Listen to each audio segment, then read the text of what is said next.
Hello, welcome. My name is Israel, and today we're going to talk about what it takes to create a GPT for ChatGPT. In the last video, we talked about how some of these new announcements from May 13th from OpenAI had really enabled ChatGPT free users to access our kind of like demo magic GPT. You can consider a GPT kind of like an app, kind of like an add-on to the OpenAI stuff.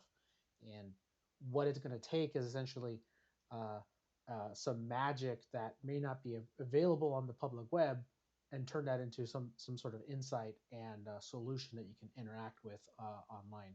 And to kind of demo that, I thought we could take a look at what ChatGPT understands or knows about the public internet as it relates to the Fishbowl Inventory platform.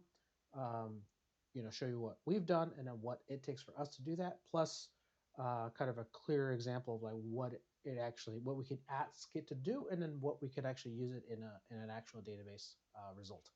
So give us 1 second. Okay. So now what we're going to do is we're going to ask just the latest model of ChatGPT 4 Omega, and oh, is it Omega? I think it's Omni. I might be wrong about that. We're going to ask what does it know about the Fishbowl Inventory database schema, and let's see what it spits out here. So it's like, okay, we've got a paragraph. It's just giving us some details. It knows that we're using MySQL, but Fishbowl, as far as I understand, is not using Microsoft SQL. Uh, it's getting closer though. It's getting some more information. There is no inventory table. There is a location table. There is a product table.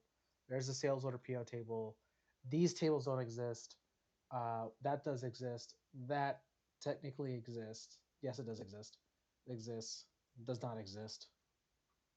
So you can get you can get it we gave it another example in another video. This is what it takes to create like a live demo sometimes, and it gave a more reason to answer. It actually gave us some links to Fishbowl documentation. So let me say, do you have this schema for the sales order table in Fishbowl? Oh, yeah. No, no, no. It does not. It definitely does not.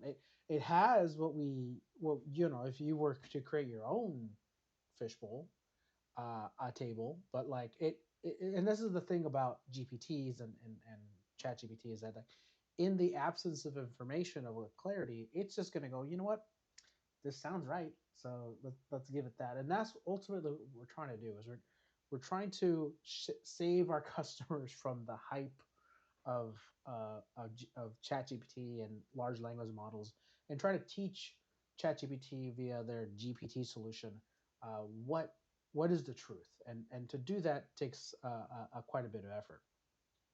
So what we've done is when we've created a GPT, and this is how we see our GPT back here. We give us instructions, we give it some knowledge, and that could be things about ILC, things about fishbowl queries. We give it a bunch of SQL queries as examples, but we've given it both the fishbowl schema and we've given it table comments as well. And I want to show you the table comments and what that takes. So um, we'll pull up Excel here. And here is basically a table of all of my opinion and ideas of like what the fishbowl database schema needs to look like and what it can do and things like that. Um, and this is only one aspect of it, right? Like if you were to just give it the column name and the table name to ChatGPT, it could get pretty far. It's just not enough. So you kind of give it a little more of the context and like hows and the whys. And even then, at this perspective, it's still not enough, right? We still have to do things a bit differently to get it to understand things. But it does do a fair job, and I'll show you that now. This is I wanted to see that since Fishbowl updated to MySQL 8 as of the last update in 2023. Um, we've got some features that wasn't available in MySQL 5.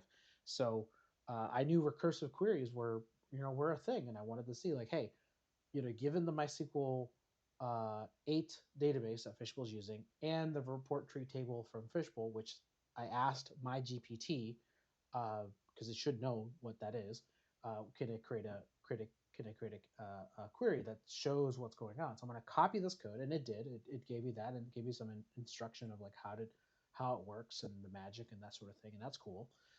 But I want to see if that actually works in a database tool. So I'm going to drop this into my database tool, and yeah, sure enough, it wrote a query right the first time. And in this case, I wrote a query right the first time. I did do another query with like the product tree table. That one it had some struggles with. It kind of it hallucinated a couple custom table names that don't exist. So I had to tell it was wrong, and then it fixed it, and that was it.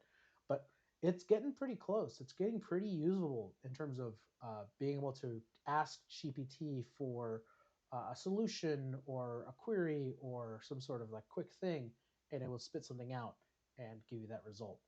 Now, in the next video, we're going to talk about how how you'll be able to use some of this inside of your Fishbowl platform, and then save some of these results and save some of these queries as data module queries in your Fishbowl, so you can use them and share them with your team members. And then later we'll talk about, after that video, we'll talk more about the platform that powers that. But hold on, and we'll definitely talk about that in the future. Thanks again, and we'll talk again soon. And hope you all have a wonderful day.